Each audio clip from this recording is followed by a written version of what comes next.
This is the Let's Talk podcast with authors Bill Watkins and Corey Piper. Conversations about life, faith, and culture. I wanted to focus and this episode on teaching, and particularly on teachers who have influenced us. So uh, you're a longtime teacher. I've taught a lot over the years, both in school and in churches and writers conferences and so on. And teaching's had a real impact on my life, and I was confident that it had a big impact on yours too. But what I was talking about is that I'm not a big fan of public schools, even though I was educated in public schools. And we Yeah, can talk me more too. about that. Yeah. Okay. We can talk more about that later. But even in that setting, occasionally I had a really good teacher, and it was that made the subject come alive or helped me to go deeper into the subject than I would have, or taught me discipline in some way. Like, I'll give you an example. I had a PE teacher who compelled me to go into track. I had absolutely zero interest to do that. But I had between 6th and 7th grade, I lost about 30 pounds and grew 4 inches. And I became fast all of a sudden. And so I ran a 330-yard dash in our junior high, 7th grade, and I broke the school record. I had never done that before, anything like that before. And so he said, I want you to come out for track. And I laughed. And I said, at that time, if you were going to do a sport in track, you had to get your hair cut really short. Well, I had a surfer haircut, and I had longer hair. And California. Yeah. I just laughed and said, I'm not going to do that. And he said, oh, you will. He says, because if you don't, I'm going to flunk you in PE. All And right. so I was outraged, but I didn't say that to him. I was taught to respect my teachers. So I went home, complained to my parents, and my parents looked at me. I think they figured out, what this coach had in mind. And they said, I think you better do what your teacher wants you to do. Yeah, good for your parents. Yeah. So anyway, to shorten the story, got a haircut. First year, ran cross country, hated every minute of it. Came in 28 out of 29 or 30 runners. It was just awful. But the coach told me, I'm building you up for track in 8th grade. Just suffer with me. You do what I tell you to do and I'll turn you into a winner. So I did that. 8th grade, I started running shorter races, 100-yard dash, 440-yard relay, and 440-yard dash. And I was coming in consistently second or third. And every once in a while first. Hardly ever first, but just once in a while. 9th grade, running the same races. Came in first virtually all the time. It turned out there was only one kid in the state of California who could beat me. And he was 17 years old and still in junior high. And he would beat me by 1/10 of a second every time we raced. Just 1/10 of a second. So you were like 15 then in 9th grade? So yeah. Wow. So what this coach did is, as a teacher, he taught me a lot more about myself than I knew. He saw ability I didn't see. He saw, and he knew how to bring it out of me and train me so I could not only see what I was able to do, but I was able to really accomplish it. And so he was a great trainer, great support, a wonderful disciplinarian.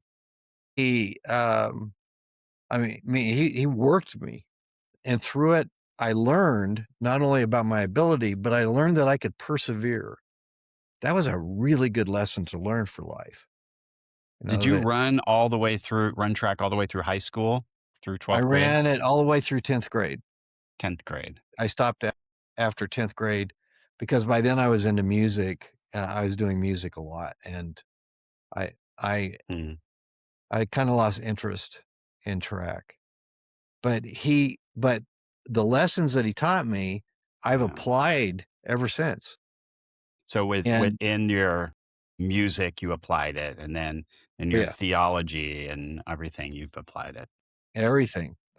I mean, I've been through some really tough stuff in life, but I've learned that I can persevere. I just have to keep going one step at a time, keep plowing forward rather than letting it stop me. And it's been really effective. It's helped me so Hmm. much. So perseverance, I learned discipline, and that was really a good thing too, because what it taught me is on the discipline side, it taught me that if I really seek to understand a subject or an activity and focus on people who do it well and study them, I can improve. And and I can and eventually I can actually master it. And I've applied that ever since. I've applied it in my career in publishing, I've applied it in writing, I've applied it in editing, I've applied it in speaking and teaching. It's just all of that. And it was because of this PE teacher. Wow. Wow. Did you ever keep in touch with him later when you became a Christian or ever see him later in life? I did. 25 years after I graduated from that junior high, I went back and he was still there. Wow. This PE teacher is still there. And I went up to him and I said, "Hi, I'm Bill Watkins." He goes, "Oh, I know." I said, "Really? You know?" He goes, "Yeah, I followed you off and on." He said, "You were one of the best students I ever had." And he said, "Have you been in the gym?" I said, "No." He goes, "Well, when you go in the gym, look up at the top where it has records and look under track." He says, "Your name's still up there." I said, "You're kidding." 25 years later? He goes, "Yeah, the record that you set that day in the 3:30, it still hasn't been broken." No kidding. Yeah, Wow. yeah. Wow. Now, did you break any records in high school? Did that ever establish any records for you or? He mostly tied records or came close, like on the state level. But there was a national record. I was part of a team, a 440-yard relay team, and we broke a national record at the Junior West Coast Relays in California. Junior. Wow. We broke it by a tenth of a second. That always shocks me, like watching the Olympics, how you lose by Yes. that. It's like, how horrible is that in a Yeah. way? But we only held it for 24 hours because the next night, another team beat us by a Oh. tenth of a second. Ah, those are so close. I mean, there's nothing to be ashamed of in any of that. Those are records are like so close. It's virtually the same, really. Well, it shows when you're breaking records by just that much, it shows that you're getting close to the maximum of what a human being can do at Hmm. that age, Right. and with that skill set. So, Yeah. Yeah. A lot of factors go into it. sure. Well, my earliest memory of a great teacher was a bit different. She was my kindergarten teacher. So I remember her. I can picture her. She was so kind. She was very experienced. And so what had happened, why I remember her so much, because normally you don't remember things from kindergarten. Right. I remember playing or a little train that I would sit in and draw in the room. Remember friends eating paste, things like that. But I remember her of all the teachers. I don't remember my first grade teacher, second. I remember my third grade teacher. She was really crabby.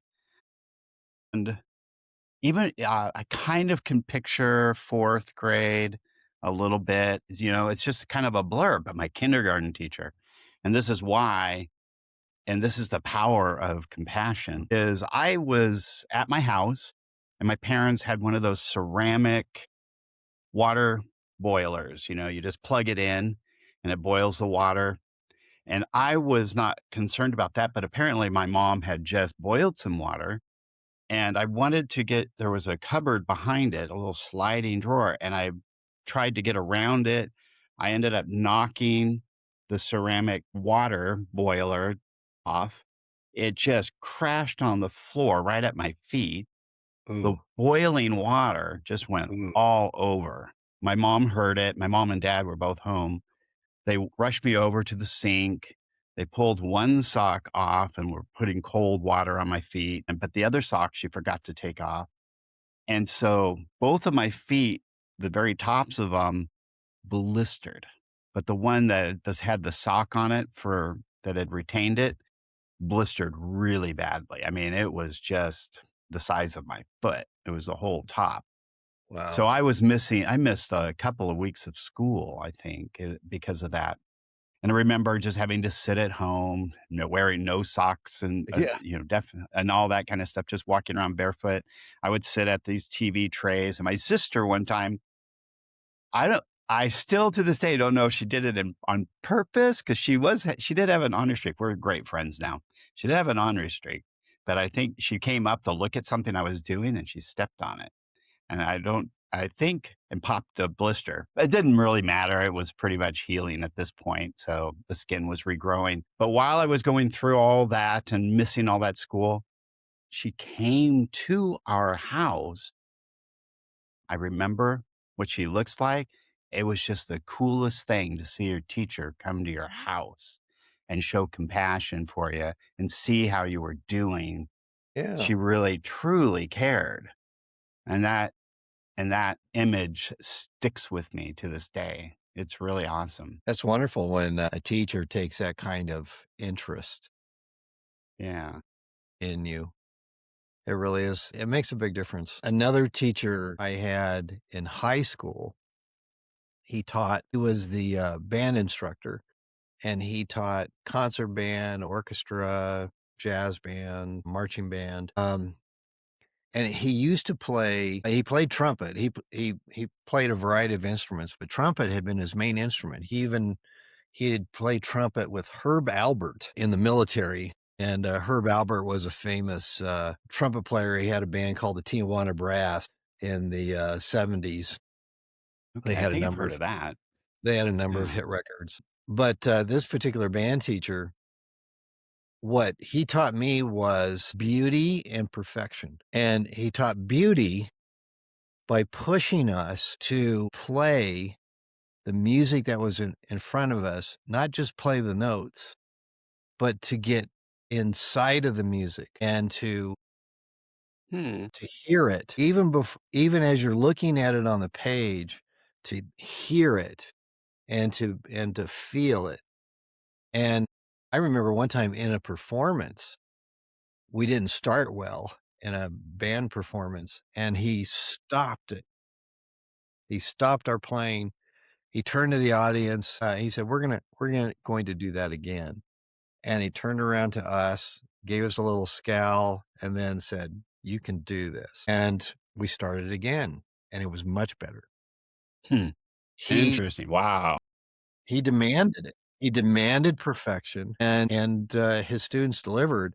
And some of his students, I didn't do this because I was interested in playing music, not writing music, but there were at least 3 students that worked with him in learning how to arrange music and even write music, and they did that for concert band and orchestra and for jazz band. So we were Hmm. actually playing some student compositions by the time I became a senior in high school because of this teacher. Wow. Wow. I mean, that's really remarkable. And some of those students went on to play in major orchestras around the country, like one ended up with the Chicago Symphony. Um, it's just it was a great time there. And he was actually the music teacher who I was playing drums at the time. And Yeah. and I'd been playing trombone too, but I was really into drum set and focusing on growing as a drummer.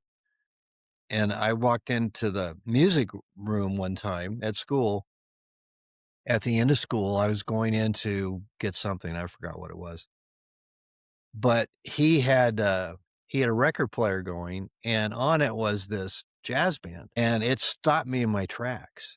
I stopped and I listened, and I was stunned by not only this big band jazz sound that I had never heard quite like it, but the drummer who was absolutely amazing. And so I noticed the band instructor was in his office, so I went in there and asked him, said, "Who is that? Who's on that album?" He said, "Oh, that's the Buddy Rich Big Band." Mm. I said, "Who's Buddy Rich?" And he handed me the album cover, and I looked at that. I went out that day, found that album, bought it, took it home, and I must have played it 30 times in a month, just over and over and over again, and studying Buddy Rich and how he did it and how he was engaging in this conversation, with other musicians in the band, and how he backed the brass section and everything. I just studied everything. And it changed the way I played. It changed the way I listened to music. So really, so you had the junior high PE teacher really get you going, and then this high school band teacher got you to that new level with your drumming and your musical talent. Yeah. Wow, that And is I pretty significant. I would say because of him, not only did I learn faster as a drummer, but I also ended up playing with some of the best musicians that were in my area. I grew up in Fresno, California, and I ended up playing with really the best musicians in town and jazz musicians. And then in fact, during this time period that I was playing, now I'm in, this is my maybe first or second year in college. There was a guy named Bud Noble who came to Fresno, and he's gonna play at one of the hotels. He's gonna play 3 nights a week, and he played piano, and he wanted a bass player who could also play sax, and he wanted a drummer. And so a friend of mine called me and asked me if I wanted to play this gig with this individual. Well, his name was Bud Noble, and he was the guy who played piano and wrote the theme song for the TV show Route 66.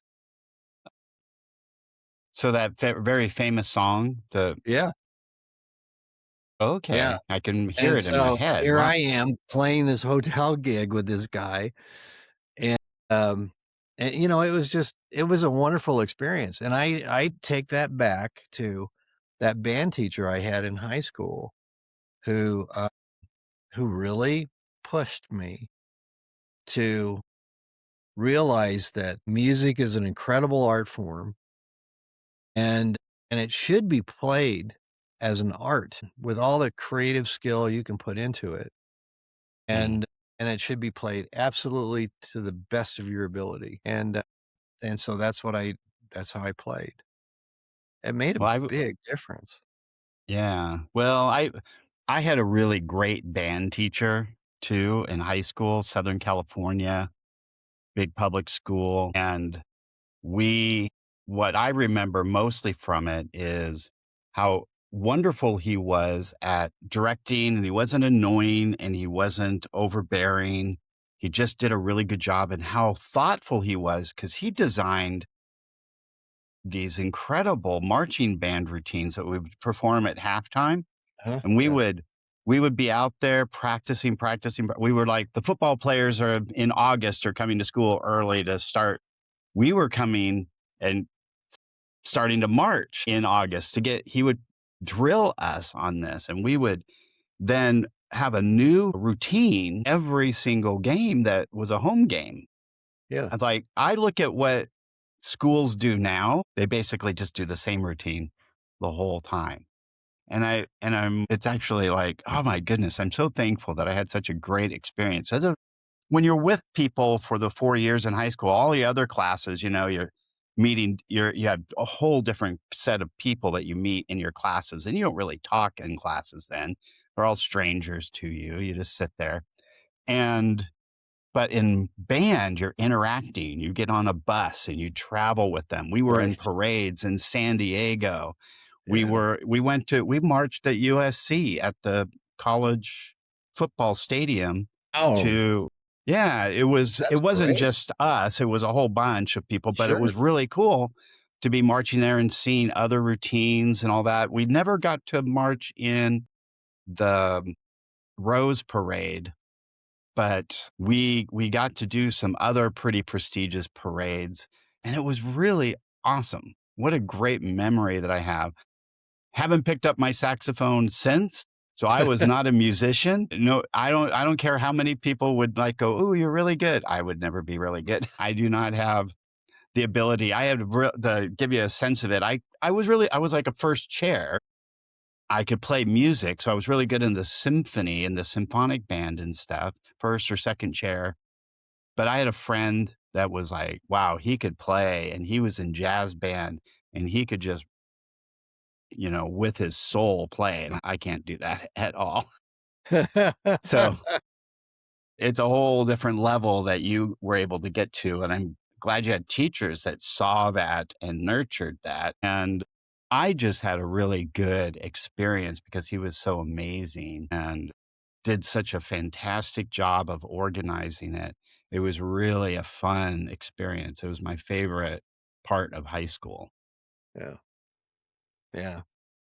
Well, it's another thing that's really fun when you get really good at something is you begin to run into people who just blow you away with their abilities. Like one musician I played with, he was working on mastering his 12th instrument. What? He played bass, flute, all the saxes. He played I think he even could play harmonica, Well, and he played oboe. He oh, he that's was a just hard one. Oh my he goodness. was just he was an amazing musician, and he could play any kind of music, and he could sight read it perfectly the first time. Wow. Yeah. That's just on another level, isn't it? That's just extraordinary. Well, I said, "How do you stay up on these instruments?" Well, he would spend about half of the year in Fresno, and Fresno is kind of in the middle of California. If this is San Francisco, here's Fresno, and then down here is Southern California, way down here. And so he would go between Fresno and LA. And at that time, there was a highway, it was called 99, and now it's been replaced by another number by a freeway. But this highway had long stretches where it was just straight. So he would drive with his knees and he would practice an instrument while he was What? down the highway. And when I would play gigs with him during the break, when other musicians were just kind of relaxing, or making a phone call or whatever they needed to do, he was in the parking lot practicing. Wow. Well, he would probably he probably loves self-driving cars now. He'd get a He Tesla. would, Yeah. but he got Might so practice to your good. heart's content. Yeah, he was so good. He was one of the on-call record musicians who would record uh, behind, all these different groups in LA. And when the big shows would come in and they needed a band like Bob Hope or Carol Burnett or whoever it was, he was in the pit band. I mean, he was amazing. And so, I thought I was getting better, but when I was with him, You I can't thought, drum and drive at the same time? I Come know. on. Well, I can do that. I do that. Well, I guess rhythms, yeah, just with your hands, Sure. maybe. Yeah. Yeah. Yeah. I did that all the time. In fact, my wife still finds me pounding out rhythms, even though I haven't played drums for a long time. I have a really good friend that was a good singer for the band that we had for our youth ministry. was actually really the best one I've seen. They were really good. They really put a lot of effort into it. Had a great keyboardist, guitar. I mean, they had it all going on, but he had a really powerful voice. He was Puerto Rican, he just belted out. And that's Yeah. what he would do. He said he would just sing in the car, which is a little more sensible. I can picture that being safe Right. versus the other things. Just yeah, that you get to that level, you just got to be doing it all the time. And that was Yeah. what the teachers taught. That's what the teachers helped you to see. That's amazing. Yeah. It is. Well, and then in college, even though I had a career as a musician, I kept going to school, but I was playing, and by college, I was doing mostly jazz, but I play with the Fresno Philharmonic percussion, and I was doing, and I play with some rock bands occasionally. I was in a I was in a band called Brew, and which was, let's see, trumpet, sax, trombone, four-piece rhythm section, and a singer. And, we did a lot That of sounds gigs. We fun. we even backed up Tower of Power in California one time. We were the warm-up band. You know, it was fun, but you had to eat, sleep, and drink it. You had to Hmm. be in that mode all the time, and, uh, and it became obsessive for me anyway. That's what and it became controlling, and so I had to when I finally came to Christ in 1972, gradually, God helped wean me away from that kind of obsessive drive, and it's not that my teachers pushed that kind of a drive. It's what I took from their teaching and then pushed it farther. And so perfection for me became an obsession rather than an art form. Hmm. And and it took more control over more and more of my life. So I had to find a way. Well, and it was Christ who helped me to find a way to move beyond it. But I didn't even recognize it as a problem for a long time. Even after I became a Christian, still didn't recognize it. But that's one of the things about when Jesus says, "Let those who have eyes to see, see, and let those who have ears to hear, hear." Even after you're even after you become a Christian, you don't always see what you need to see or hear what you need to hear. It takes Yeah, there's time. growth. There's growth. Yeah, It's the seed that goes into the good soil that bears fruit. So it takes time to grow and it does mature. take. Yep. Yeah, even the And Apostle Paul had to face that. yeah, and that's what happened with me. But I you know, I and, so we've been talking about teachers. When I went to college, I went to I saw I went through public schools, and then, in college, I went to a state school in California, and I first was in the music side, and I had a really great percussion teacher there who also taught me privately.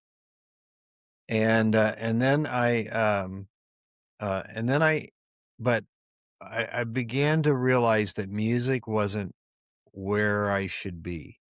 I mean, I'd learned a ton through it. I enjoyed it a lot, but, I had a lot of intellectual questions that I wanted answered. So, I ended up in the philosophy department at this state college. It's now a university. A and I'd say I had 2 really good teachers there. One was an avowed atheist, and he and I he and I would butt heads once in a while, but he was formidable, and, but I learned from him. I learned a lot about why people became atheists and where an atheist worldview would lead you. Hmm. That was good. That helped introduce me to worldview and the importance of worldview.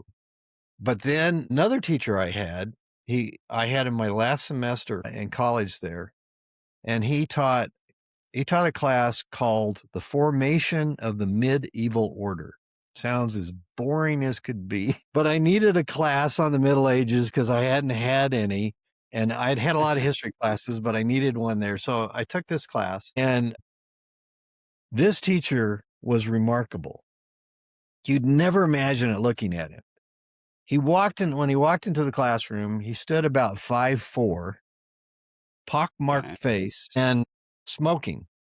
You know, Okay. he was a chain smoker In the classroom. Yeah, that's in a the different era. classroom, and he never had a note in front of him. He never had a book in front of him. He came in, he started teaching, and every once in a while he would say, "And so said," and then there would be this long quote that he was telling us. Again, he's got nothing in front of him that he's reading. And so one time I thought, how this guy is incredible. Did he really memorize this? And so I went to the library. I found the source because he would tell us the source and he would even tell us the page number it was on. So I found the book, looked up the page number, read the quote. He had it word for word. He knew his material. He knew his stuff so well. And so I was able to ask him some philosophical questions that he was actually able to address as an historian. And that was rare. Hmm. And the premise for the entire course was something I had never heard as a Christian in my life. And, you know, I had only been a Christian by this time for 6 years, but I was taught, even as a Christian then, that the Middle Ages were the Dark Ages, and the Dark Ages were a time of great ignorance, and it took the Renaissance and Enlightenment to pull everybody out of it. So that's what I thought. This is what he said on the first day of class. He came in and he said, "I'm here to convince you that the Middle Ages was not the Dark Ages. On the contrary, it was a time that the church," now this guy was not a Christian, "that the church brought light into a world that could have gone very, very dark. Hmm. But they brought light into it, and it's because of them that we actually are able to enjoy our heritage of Western civilization." So okay, so he made the claim because they preserved the books and the knowledge of the Greeks and the Romans in their libraries. Is that And even help to establish, or not to establish, education? but to humanize governments that could have been very, very despotic, like the Franks. So, you know, it's just, and stopping the Muslim invasion of Gaul, you know, it just all the things that the church helped to do. And it was remarkable. So what this teacher taught me was, you can know your subject really well. And when you do, don't keep it to yourself. Hmm. Communicate it to others. Make a case for it. And he showed how to do it. I end up in seminary the following year at Dallas Theological Seminary. And in seminary, there were a lot of students who thought that the Middle Ages were the Dark Ages. And I always spoke up. So I said, "No, Hmm. that's not true." And I provide evidence for it. And I said, and one of the things I would say to them, "Do you really think that God, after the first century, let the church just fall into ruin and didn't pick it back up until the Renaissance? Hmm. Good point. Really?" And that kind of stopped Well, them short. I think we underestimate the influence of the church on several factors, features that we just take for granted today that kind of been taken over. And that is the education system is one of those. I mean, Mhm. the university system, all those kind of things. That really wasn't a pagan invention. If I'm looking back at things, right? I mean, Aristotle had his academy, and Plato, it was more of a conversation. It wasn't anything formalized. There were the sophists, Yes. He didn't really like the sophistry, the model of thinking that they were promoting, and he was promoting his model of thinking. But there was so a university system, it didn't exist. It was there was schools you could go to. There were libraries, like a Library of Alexandria. You could learn, you could access information, but it wasn't the same. And this university system that the church developed through the Middle Ages. The other thing people forget about too, I've had a conversation with several people. They're in the medical field. The whole idea of hospitals comes from the Knights Hospitaller, and they were bringing Christian compassion, free healthcare to whoever needed it. It That's wasn't a right. system of money making. It was a system of how do people that are injured, like a lot of people were going between Jerusalem and Europe, and the Knights Hospitaller came along and they set up places, monasteries where people knew that they could get physical help, medical That's right. treatment if they needed it. So That's there's the right. development of the hospital system. So our education system, the medical was a part of grew out of this Christian value system to show compassion and resourcefulness and thinking ability and training. Christian values are transforming our world and making a difference in our world. It's almost like we're afraid to go out and make a difference because we don't want to offend anybody. Good thing Christians in the past didn't take that Right. stance. I That's know right. it goes off the rails sometimes, but so I'm part of the reform movement, the Reformation. Church got off the rails with some things, but that's the reform model can get off the rails too. So we have to keep keeping it fresh. So I think, you've had some incredible experiences with teachers. When I look at one of the teachers I had in college, I was at this point, I was a dad, I was a widowed dad. And so I pretty much had to put all of my energy, I had a very focused time frame in which to do all my schoolwork when I was getting my teaching degree. And so, yeah, I went to school. I would drop my daughter off with some family that at our church that was helping me take care of her. There was like 4 or 5 families that would take care of her. And then I would go to school. And if I had in between class times, I couldn't goof off and throw frisbees around. I had to go to the library. I had to really engage when I had those moments where I wasn't distracted. And there was one particular teacher I remember very well, my education philosophy class. And he took the stance of, I'm not going to just teach you the philosophy of education, I'm going to model it. So he would actually teach the philosophy the way the philosophy was teaching us to teach. It was an irony. He would say, we're not supposed to lecture. But then you got a professor that's just lecturing that you shouldn't lecture. And he thought that was, pot calling the kettle black. So he would here's why we shouldn't lecture. And so let me engage you in this lesson. I thought that was really extraordinary. Well, that's interesting because in seminary, it was Dallas Theological Seminary with the emphasis on theological, I thought. But when I got there, I realized that there wasn't a lot of theology going on. It was mostly training people how to do ministry and which Mhm. drove me up the wall because I had no desire to pastor a church. That's not why I went. I went there because I was coming from philosophy. In the philosophy department, we were exploring philosophical issues and reading people who had different answers to those or critiques of those and hashing through them. Well, I thought I was gonna be able to do that in seminary because I wanted to read the theologians and I wanted to see what their answers were for certain things. And I wanted to see, how people engage them and all of that. They didn't Wasn't do getting that. that? Wasn't getting that.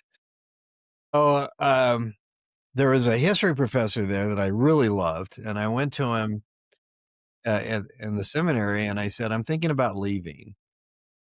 And, uh, and I told him I was thinking about going to a nearby school and enrolling in the philosophy program and doing a master's and a doctorate in philosophy. And he said, "Well, hang on. Just hang on till the end of the school year. There's going to be an announcement made. I can't tell you anything about it, but I think you'll want to stay." Said, "Okay, I'll hang on." So just before the school year ends, the announcement is made that a teacher would be coming from Trinity Divinity School in Chicago to Dallas Theological Seminary in Texas. His name was Norman Geisler. Well, Geisler, knowing his writings, almost led me to apply to Trinity instead of to Dallas. I almost went to Trinity just because Geisler was there. Now he was coming to me. Wow. And so Divine I sovereignty. I thought, this is awesome.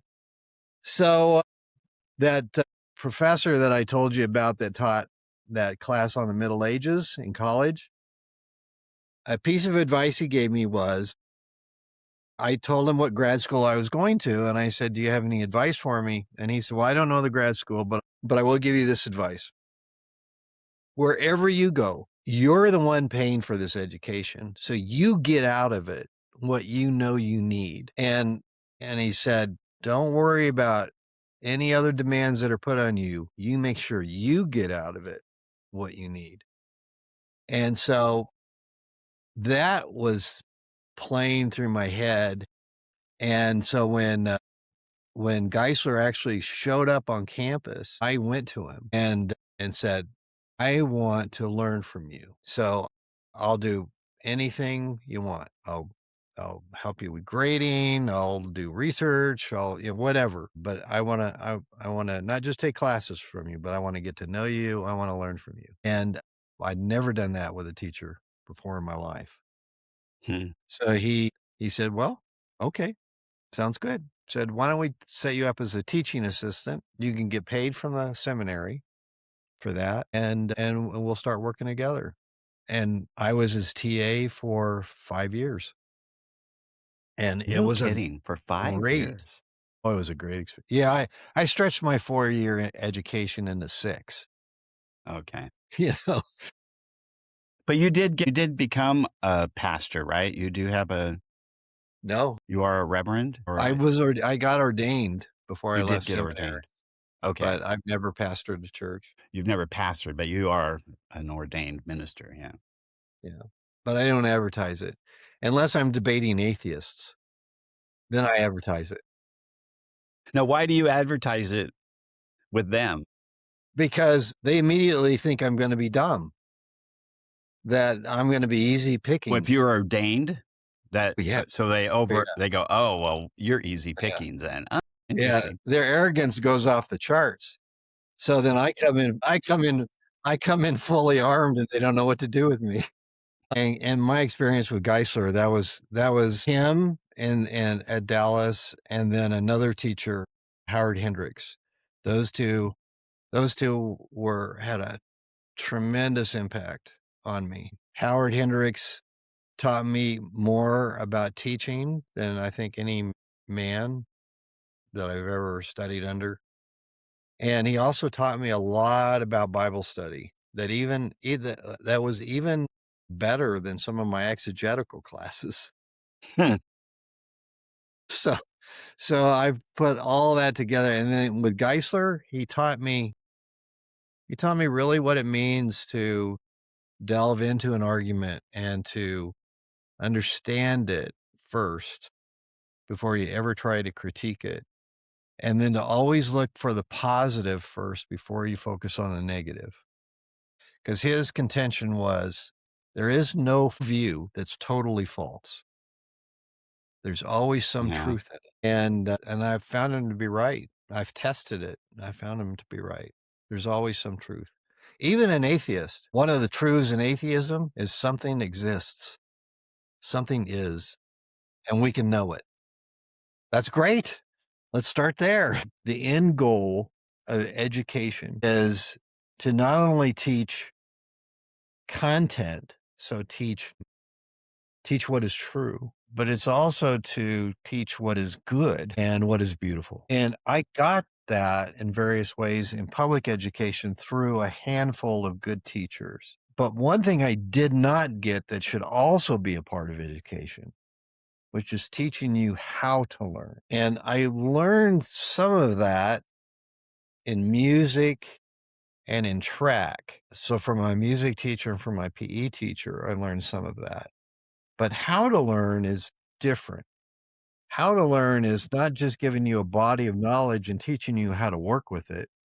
It's teaching you how to discover knowledge in the first place. How do you learn what's true? How do you learn what's good? How do you learn what's beautiful? How do you grow in your understanding of those three Yeah. foundational Well, areas? what I'm thinking too is practical. That's more of the practical how to learn.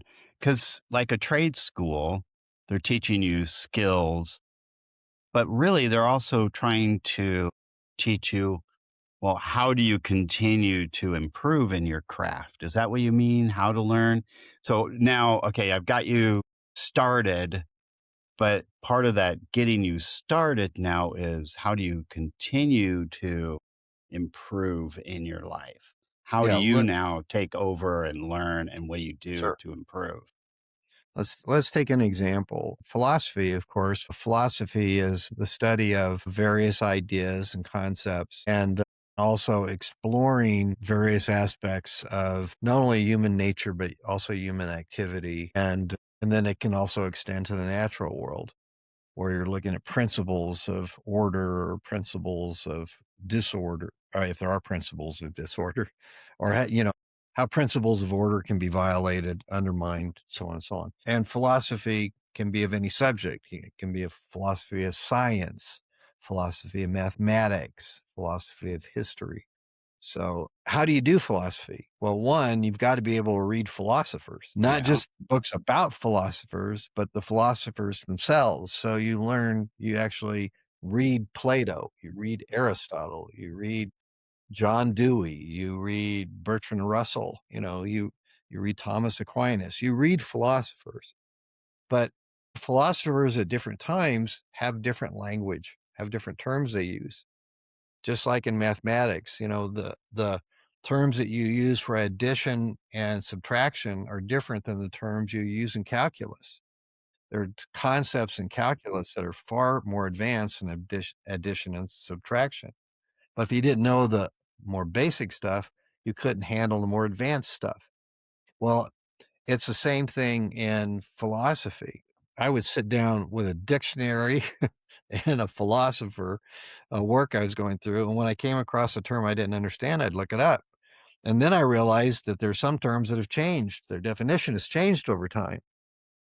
And Yeah. so I got access to a philosophy dictionary that helped me better Okay. to understand some terms and how they're used. And I would write out definitions in the books I was reading so I could learn those terms. And then so one of the things in philosophy to learn how to learn is you've got to read the philosophers. You have to understand the concepts that they're working with, but that also means you have to have no more than the book you're reading. You have to understand some about the philosopher's overall Mm, thinking. You have to understand who the philosopher was engaging in his time and some of the philosophers who had gone before. So, because what you're doing is you're entering into the middle of a conversation that's been going on for centuries. It's going to take time for you to learn what the conversation is about. And at different periods of history, that conversation will have advanced to certain points or will have declined to certain points. Sometimes it yeah. gets worse rather than better. So it so you have to allow yourself time to grow in the understanding of the material that you're attempting to absorb. You have to be patient with yourself. And in that process, one of the things that you have to learn is who is a real authority on the philosopher you're talking about and who isn't. There are some thinkers that really know what they're talking about, and other thinkers respect them for it. Those are the ones Yeah. you want to listen to, not the outliers.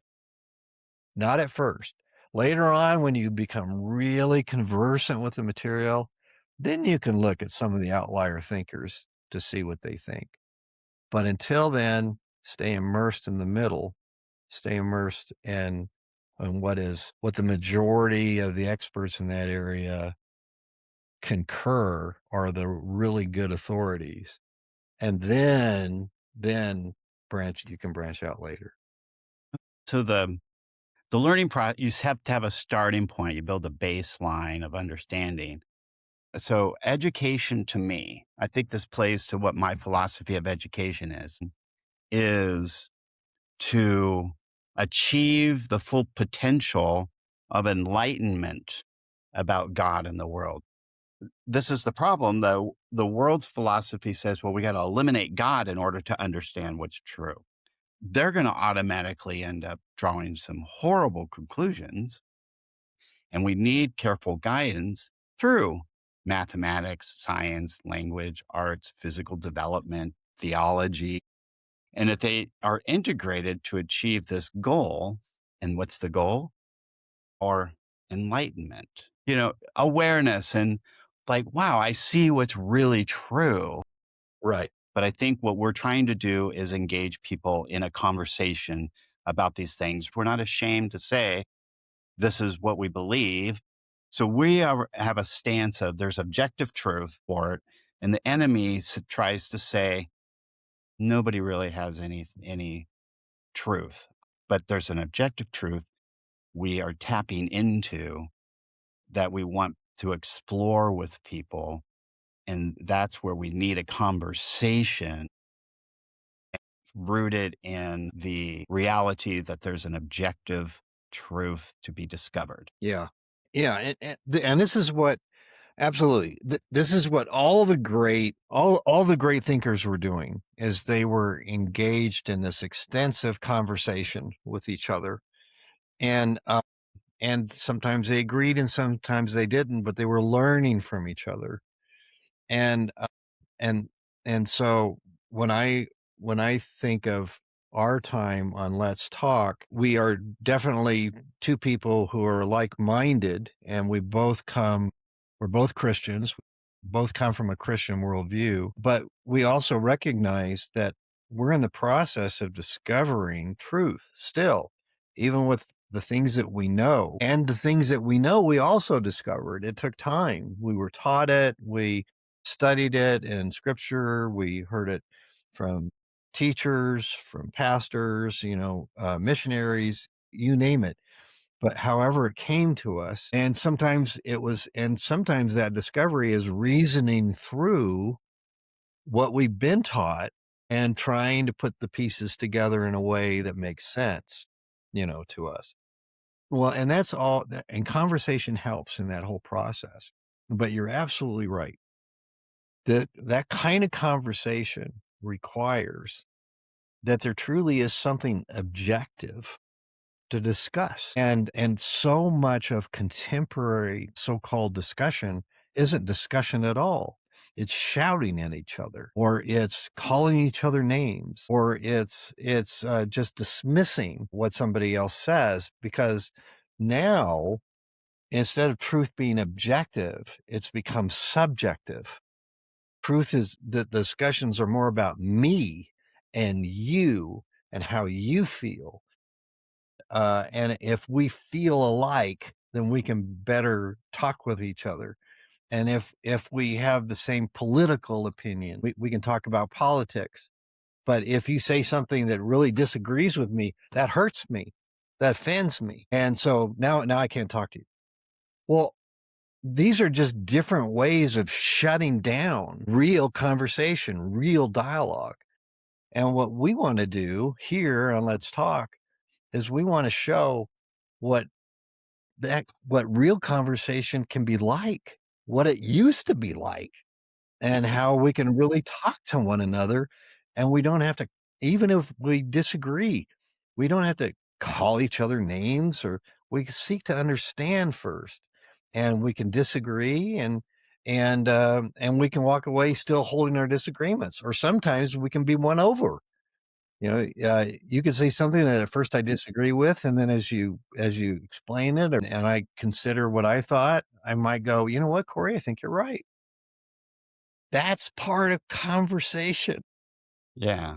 Yeah, and it isn't modeled anywhere. Let me read this it's from the Screw Tape Letters. It's letter, um, 23.